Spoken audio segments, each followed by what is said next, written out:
você tá? Meu amigo e minha amiga internauta, sejam bem-vindos ao nosso canal. Olha, se você chegou até aqui, que bom que você tá aqui com a gente. Não esquece de curtir esse vídeo e não esquece de também se inscrever no nosso canal e compartilhar pra galera aí, para que todo mundo tenha um pouquinho da palavra de Deus no seu dia aí, rapidão, 3 minutos, falando um pouquinho aqui da Bíblia. E essa semana falando sobre ciência e palavra de Deus. Hoje vamos falar um pouquinho sobre o texto do início de todas as coisas, da criação, Gênesis capítulo 1, que diz lá: no princípio criou Deus os céus e a terra porém estava sem forma e vazia, havia trevas sobre a face do abismo e o Espírito de Deus pairava sobre as águas. Disse Deus: haja luz, e houve luz, e Deus viu que a luz era boa, e fez separação entre luz e trevas, e chamou Deus a luz dia e as trevas noite. Houve tarde e manhã o primeiro dia. Bom, já falamos aqui do conceito de onde, tarde e manhã, primeiro dia, né? A ideia do cardinal, errade, do hebraico. Falamos sobre essas coisas todas na semana passada, mas aqui eu quero trazer um aspecto que é o seguinte: se você começar a ler documentos antigos, inclusive, você vai perceber que a história da criação, ela não é exclusiva da palavra de Deus.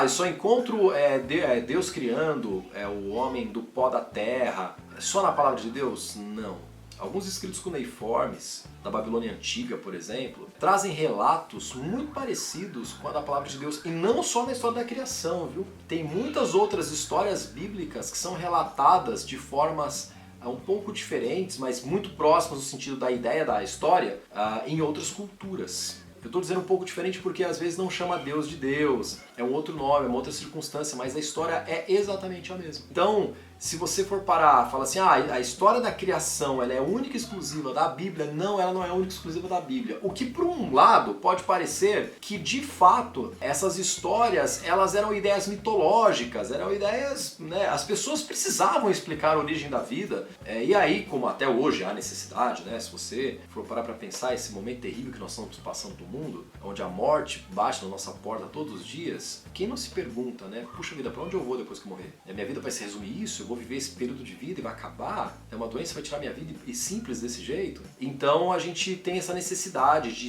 explicar a origem da vida e para onde nós vamos, inclusive. E essa necessidade não é nossa, não é dos dias atuais. A necessidade é do ser humano, né? E naquelas circunstâncias havia uma necessidade de explicação da origem da vida. E sempre essa história aparece em várias culturas diferentes. Quando digo culturas diferentes, estou dizendo culturas não cristãs.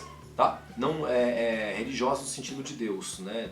do monoteísmo, Deus bíblico que a gente acredita. Mas isso demonstra de que, independente da cultura religiosa, a crença de um Deus criador ela existe. Ela é muito presente na vida das culturas. E essa forma de escrita é muito particular, né? Deus ter criado com a sua palavra, e haja luz e houve luz, e criar o ser humano com suas mãos do pó da terra. Eu vejo isso, Deus colocando no coração do seu povo, em culturas diferentes, a verdade. E não que isso são histórias criadas, porque mentes diferentes criarem as mesmas histórias em momentos do mundo diferentes, em culturas e territórios diferentes, é muita coincidência para minha mente. É muito mais fácil eu entender que Deus sempre esteve guiando o seu povo e revelando toda a história da criação e todas as outras histórias para o seu povo, independente da localização e período que viveram essas pessoas.